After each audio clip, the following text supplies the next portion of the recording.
गेल्या 2-3 दिवसांपासून जिल्ह्यात पावसाची संततधार सुरू आहे. धरण क्षेत्रात पावसाचा जोर वाढल्यानं राधानगरी धरणाचे सर्व 7ही दरवाजे खुले झालेत. पंचगंगा नदीचं पाणी यंदा 5व्यांदा पात्राबाहेर आलंय. संजय गायकवाड यांच्या पुतळ्यानजीक पंचगंगेचं पाणी जाऊन पोहोचलंय. आज सायंकाळी 7 वाजता पंचगंगा नदीची पाणी पातळी राजाराम बंधारे इथं 37 फूट 4 इंचांवर जाऊन पोहोचली आहे. तर जिल्ह्यातील 81 बंधारे सध्या पाण्याखाली गेलेत.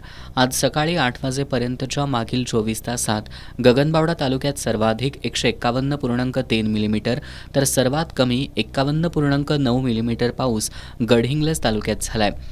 हातकणंगले तालुक्यात 50.8 मिलीमीटर, शिरोळ तालुक्यात 34.4 मिलीमीटर, पन्हाळा तालुक्यात 70.9 मिलीमीटर, शाहूवाडी तालुक्यात 77 मिलीमीटर, राधानगरी तालुक्यात 91.8 मिलीमीटर, करवीर तालुक्यात 59.9 मिलीमीटर, कागल तालुक्यात 72 मिलीमीटर, भुदरगड तालुक्यात 92.2 मिलीमीटर, आजरा तालुक्यात 66.9 मिलीमीटर, चंदगड तालुक्यात 65.4 मिलीमीटर पाऊस पडल्याची नोंद झाली आहे.